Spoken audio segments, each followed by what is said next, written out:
Hello student, कैसे हैं आप? मैं समझता हूँ बिल्कुल ठीक ठाक होंगे। आज मैं आपके लिए दूसरा परिभाषा लेके आया हूँ, दूसरा डिफिनेशन लेके आया हूँ। वो है व्हाट इज एडॉप्टेशन, यानी अनुकूलन क्या है। अनुकूलन क्या है, व्हाट इज एडॉप्टेशन। तो अनुकूलन को समझने से पहले हम पहले ये समझ लेते हैं कि अनुकूल शब्द क्या होता है। तो अनुकूल का मतलब होता है कि वैसा माहौल, वैसा एनवायरमेंट जो हमारे रहने लायक है, हमारे रहने लायक सुटेबल है, उसी को कहते हैं अनुकूल। जैसे मान लीजिए कहीं आप जमीन लेते हैं घर बनाने के लिए, तो क्या करते हैं, पहले आसपास जो झाड़ियां होती है उसको साफ करते हैं, मिट्टी को बराबर करते हैं, फिर बाउंड्री देते हैं, घर बनाते हैं, यानी हम अपने रहने लायक जगह को क्रिएट करते हैं, माहौल को बनाते हैं। ये हमारी गतिविधि हुई। दूसरा, हम एग्जांपल लेते हैं, जैसे मान लीजिए शीप है, भेड़, उसके बॉडी पर बहुत सारे हेयर होते हैं, फर होते हैं, इसलिए कि गर्मी के मौसम में तो कोई दिक्कत नहीं होता, सर्दी के मौसम में वो अपने शरीर को सर्दी से बचा सके। ये हुआ उसका क्वालिटी, यानी ईश्वर का दिया हुआ।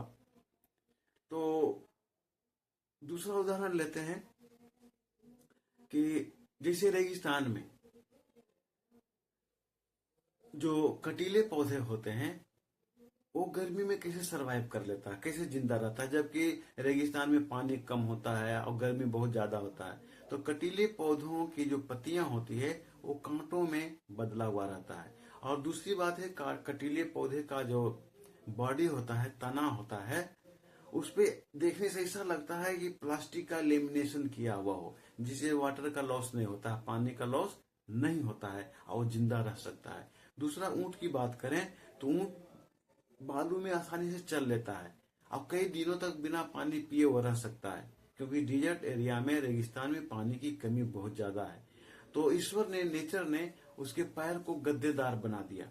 दूसरा, उसके शरीर में एक ऐसा थैली दे दिया जिसमें वो इतना पानी रख लेता है, जमा कर सकता है कि वो 10 दिनों तक बिना पानी पिए रह सकता है।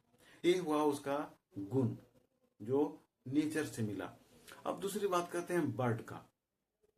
आपने देखा हो कि बर्ड बरसात में भी पेड़ों पर बैठा रहता है। आप पैरोट को ले लीजिए, पैरोट तो सभी घरों में होता है, लगभग सभी घरों में, इसलिए मैं उदाहरण दे रहा हूँ। उसके बॉडी पे आप वाटर को डालिए तो पैरोट का जो बॉडी है, पंख है, वो नहीं भीगता, क्योंकि वो इतना चिकना होता है कि उसका शरीर भीगता ही नहीं है। तो ये उसका गुण हुआ, गॉड ने उसे बना कर दिया, नेचर ने उसे बना कर दिया। दूसरी बात है, जब कोई बर्ड अंडे देने वाली होती है तो घोंसला बनाना शुरू करता है, नेस्ट बनाना शुरू करता है, इसीलिए उसको पता है कि हमें अंडे को सुरक्षित रखने के लिए क्या करना होगा। ये उसका गतिविधि हुआ। दूसरा, हम लेते हैं साइबेरिया के बर्ड को, जो हम लोग प्राय अपने देश में भी देखते हैं। जब साइबेरिया में वहां के कुछ बर्ड को रहने लायक तापमान नहीं होता तो साइबेरिया जगह को छोड़ देता है, उड़ते उड़ते उड़ते उड़ते हमारे देश में भी आ जाता है। और जब हमारे देश में उसके रहने लायक तापमान या और भी माहौल नहीं रहता तो धीरे धीरे अपने प्लेस को चेंज करता है। तो ये सब क्या देखते हैं कि कोई भी बर्ड या कोई भी जीव जहां रहता है वहां वो अपने रहने लायक स्थान बनाता है, या उसके अंदर जो गुण होता है उसके अनुसार वो जिंदा रहता है। तो अनुकूलन का परिभाषा क्या होगा? अनुकूलन का परिभाषा होगा जीवों का वह गुण या गतिविधि जिसके कारण वह अपने रहने वाले स्थान को जीवित रहने लायक बनाता है, अपने रहने लायक बनाता है, उसी को अनुकूलन कहते हैं। दूसरा, इंग्लिश में बोलेंगे कि एडॉप्टेशन इज ए क्वालिटी और activity of living organism due to which they can survive in their surrounding is called adaptation। तो मैं समझता हूं कि अनुकूलन का, एडॉप्टेशन का परिभाषा आपको अच्छी तरह से समझ में आ गया होगा।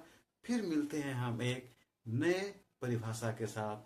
तब तक आप अपना ख्याल रखें।